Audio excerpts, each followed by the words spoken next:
wants to ask anything. Yeah, Anshri, I had spoken to Rakesh and Kelly about it, about the ear cropping of dogs after the ABC.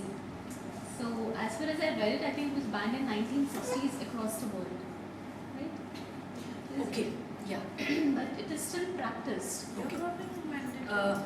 No. She doesn't mean ABC.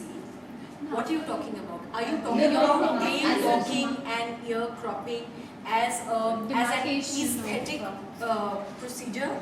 Are you talking about that, or are you talking about the post-ABC notching of the ear? That is not ear cropping. That's notching. That is notching. It's supposed to be notching, but they take half the ear. They take half the ear. They are, yeah. Still infected ears. Yes. Because they can't They're not supposed to do it like that. That means whosoever is doing it is goofing up. But ear cropping and tail docking are different. Those are procedures which are supposed to enhance a dog's aesthetic value. And that's outright cruelty. There's an AWBI advisory against it. There is a veterinary council advisory, which is, I think both of them are on the Voice of Stray Dogs website, and that is wrong. But there's also a litigation pending regarding that. Surprisingly, the Kennels Club of India wants to promote a whole lot of very strange things. Including debarking of you. Debarking, I was so shocked when I heard. So in fact, they have sued the AWBI for issuing such an advisory. And actually, it's out and out a Section 11 case. It's a cruelty to the dog. I mean, and it's horribly done. A lot of people who are not, surgically trained do it. Breeders do it themselves. But Anjali, that begs the question, which is, while you can't do it for aesthetic reasons, and that is cruelty, why is this not cruelty till when it was just notching? 4 or 5 years back, or if you see, I have a dog which is not from Bangalore, but there used to be small notches. Now what? Because for easy identification, it's practically half the ears being cut off. No, so that is good. Take it up. Both ears. Both ears, and it's being as bandaged as they have to be cut off. Yeah, I know. That's, I think, contrary to the AWBI standard. So can it be contested? Can it be contested in some way? Can we act against it? Yeah. Because I've seen those dogs. I mean, I've seen dogs which keep bleeding. They keep scratching after a while.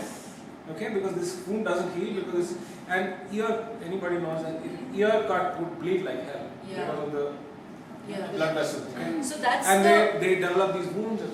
It's terrible. Yeah. That's the organization goofing up. Whoever is doing it, and if that's something the municipality is advocating, then that's not right. That's contrary to the. So we can challenge it. We can make a representation. First politely and otherwise, and say that you need to stop doing that. And it is only notching like it was supposed to be a small deal. I was appalled when I got off the aircraft yesterday. Yeah. First thing I see is a dog at the airport with both the ears almost off. Oh, by the way, And I'm wondering I got what on earth is pictures this? from you, and I'm going to do something about that. We take out a small deep V in the left ear. Those are for that plastic. That's all we do. In the left ear, one V. Yeah. And the tie. The tie that is being asked by BBMP for dogs to be put around dogs. And I think strangulation in Goa and Mumbai, they do the inner tattooing thing. Yeah. Bombay is tattooing, right? What? No. Bombay is not tattooing. We're only notching ears. Okay. The left ear. Earlier they used to tattoo on the side, right? Yeah. Tie. There's another thing I brought my attention again. I've noticed in my colony, the tamest, the gentlest of dogs are picked up for repeated steroids. Yeah, this is something that she does. Meaning, obviously, they can't get both and it's serrated now, it's like this. And how do you See, you've got to be writing to the BBMP. You've just got to start building up some papers. Paper tray. If it's something that you feel you should be protesting about, do it on paper. And just a whole lot of you get together. This is something which is slightly different. It worked with, a certain body. Now, you have the Advertising Standards Promotion Council of India, which has laid down this code for people who advertise.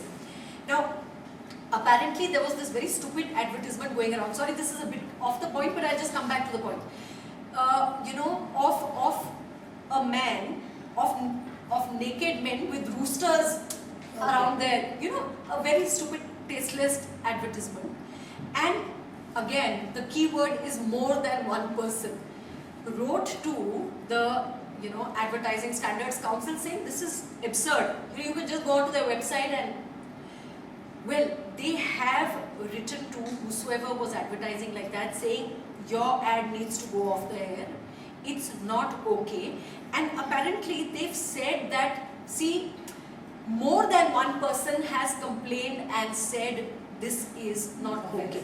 Now see, if this is happening, you start writing, and a whole lot of you, network and start writing and telling them this is not okay. Yes. And for this, I was just thinking over lunch, my thought, and maybe you could correct me if I'm wrong, is what you'll need to do is take this ahead from here. Let this not be the last time you'll meet. Form your own Google group firstly. So any thought, any idea, put it on your group. Put it on your. One other related question, Anjali and Naina, which is that you say representation in numbers. Okay, so representation in numbers may have a certain context when you're talking about a government official, or if you're talking about maybe some political, or quasi-political kind of people, because they matter. I'm not sure how much effect does it have on what we consider or what we see of the BBMP today, because there is a every time you bring out issues, it's not like things have never been discussed, but every time you bring out issues, the kind of response is that we are doing it for people, so it becomes a people versus dog thing, and they don't see themselves as carrying the mandate perhaps that an AWBR or dog welfare organization or animal welfare organization needs to be carrying. So if you make 4, 5, 10 people, 2007 dog cull and whatever I've read and collected as information thereafter is kind of the same thing. It stopped, or it was made to stop, but after like 3 months, 4 months, and no amount of protests in that time really made any sense. So how do you, and this is kind of related to the question that I was asking, could you bring some kind of culpability on officers on a government function and say that you are not discharging your duty and you need to be able to do that? Oh yes, you can. Absolutely. And at the same time also building your bridges with them. I don't believe, in my personal experience is that I get them to do the things, okay? They may not like me too much, but I have no enemies in the corporation. I made it a point to see that it stops short of being enemies, because you need them finally. They are the duty holders finally. They are the ones who have the mandate to do many things that you and I can't do. Keep that in mind and don't think of them as enemies. Think of them as less informed or maybe less sensitive human beings whom you need to get onto your side. And if you start working with them with that mandate, things will be better. See, I will add to that. But where you feel,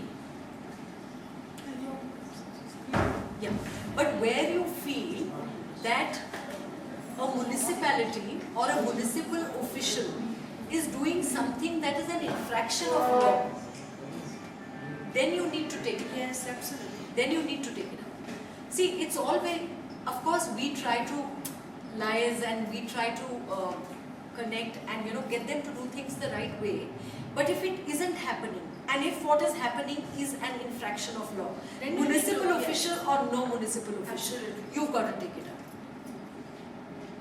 And see, this thing about for the people, what you can go back to them with is, but that's not the law.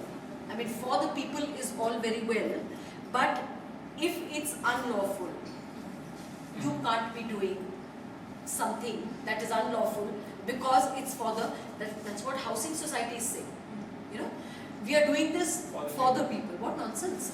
Come on, you're not a legislator, and laws have to pass very stringent procedures before they become law. So, do these e-petitions actually work? See, I believe they do. I believe, that when any, okay, it depends on who they are aimed at. It depends on the sort of cause that, that is, at issue.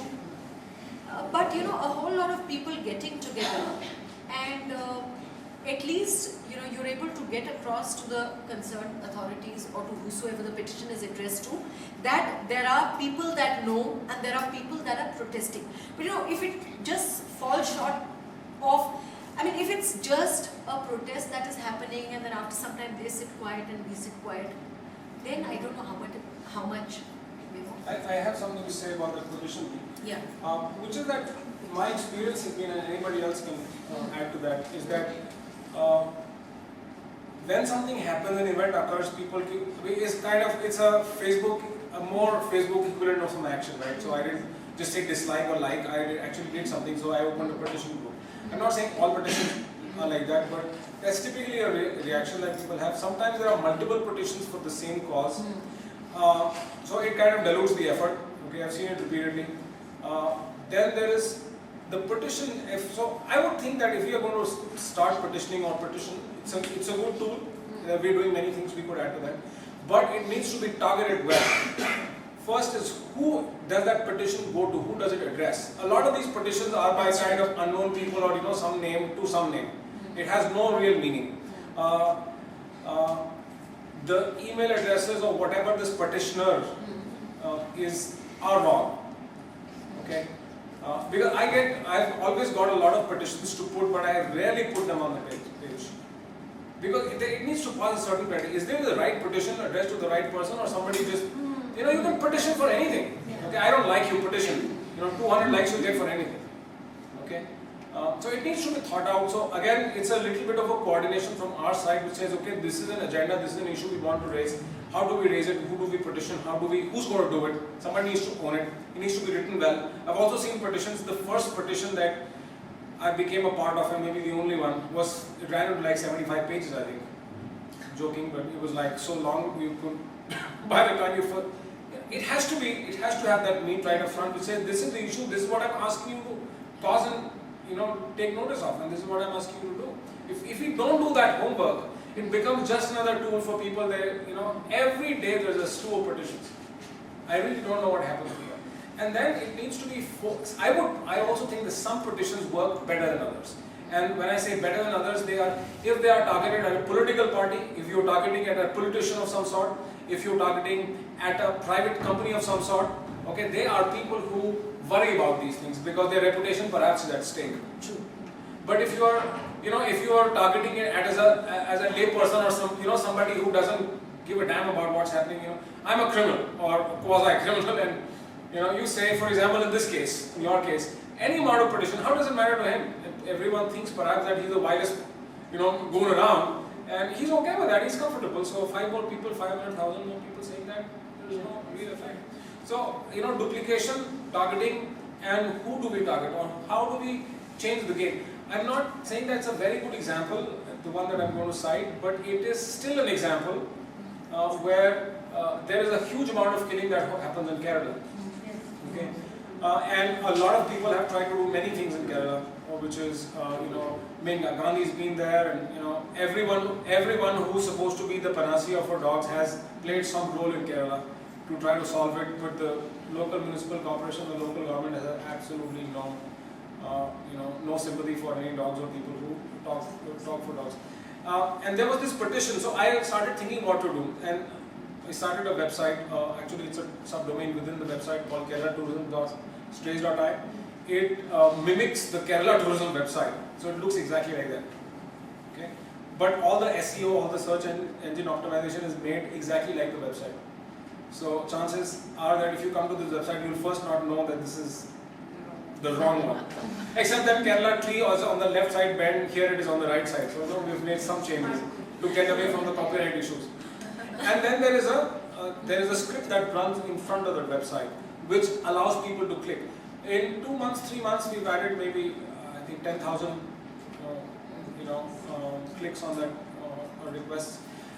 I'm not saying that's the best way, but I just used somebody else's petition. I didn't make it. Okay? That petition was there for like 4 or 5 years or something. Okay, but we're trying to further that cause. And the reason for targeting tourism was because the thought was that is what hurts.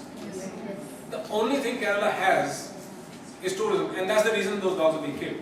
So how do you get that government to say that, because everybody has been there.